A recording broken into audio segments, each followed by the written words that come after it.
एक राजा था, उसके 3 रानियां थी। राजा का नसीब की तीनों तोतली थी। राजा ने चौथी रानी से विवाह करने की बात सोची। अच्छा घर देखकर राजा ने सगाई कर ली।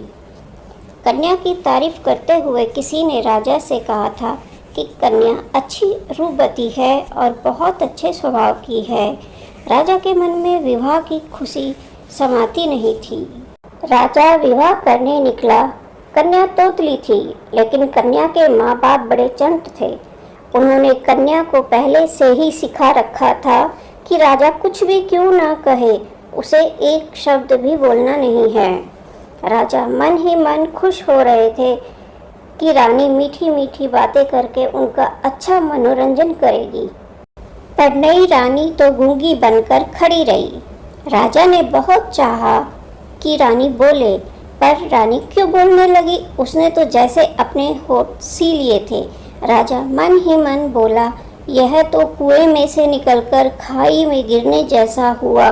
तोतली को छोड़कर बोलती को लेने गए तो यह गूंगी पुतली पल्ले पड़ी। राजा बहुत निराश हो गया। एक दिन यह चौथी रानी बगीचे में टहल रही थी। वहाँ एक चींटी ने इतने जोर से काटा कि रानी एकदम चीख उठी। माँ, मुझे चींटी ने काटा है। राजा अपने झरोखे में बैठे थे। उन्होंने यह सुना। वह समझ गए कि चौथी रानी भी तोतली है। राजा ने यह बात छिपाकर रखी हुई थी कि उसकी चारों रानियां तोतली हैं। स्वयं अपनी ओर से राजा ने किसी को कुछ नहीं कहा था, इसलिए दीवान के मन में कुछ शंका पैदा हो गई।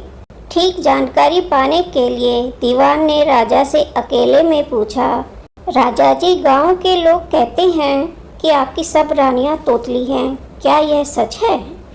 राजा ने कहा, दीवान जी, आपकी बात बिल्कुल झूठी है। दीवान जी बोले, आप मुझे भोजन के लिए न्योतें तो मैं साबित कर दूंगा। इस पर राजा ने दीवान को अपने महल में भोजन के लिए न्योता। सब रानियों से कहा गया था कि कोई कुछ भी ना बोले। राजा और दीवान दोनों आमने सामने भोजन करने बैठे। तरह तरह की रसोई बनाई गई थी, बढ़िया भी बनी हुई थी।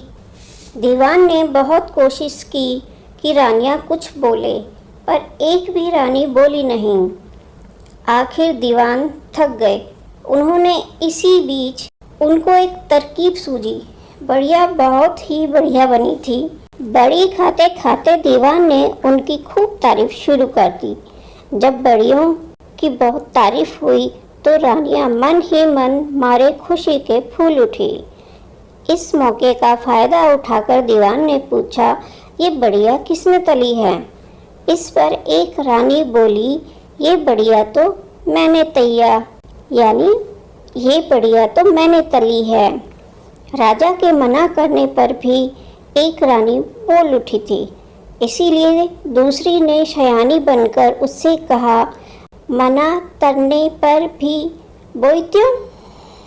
यानी तीसरी रानी ने सोचा कि यह तो बहुत ही बुरा हुआ। राजा ने साफ साफ कहा था कि बोलना मत, फिर भी ये दो बोल उठी। उसके मन में थोड़ा गुस्सा भी आया और कुछ अधिक शयानी बनकर उल्हाने भरी आवाज में उसने कहा, ये बोई तो बोई, पर आप क्यों बोई? ये बोली तो बोली, पर आप क्यों बोली? चौथी रानी ने सोचा कि ये तीनों रानियां मूर्ख हैं। राजा ने मना किया था, फिर भी ये बोली, और दीवान जी को सब पता चल गया। उसके मन में थोड़ा अभिमान भी आ गया। दीवान जी को उसके भेद का पता नहीं चला। यह सोचकर वह मन ही मन खुश हो उठी और खुशी ही खुशी में वह बोली, मैं तो बोई भी नहीं और चाई भी नहीं, मैं तो बोली भी नहीं और चाली भी नहीं। सुनकर राजा और दीवान दोनों खिलखिलाकर हंस पड़े।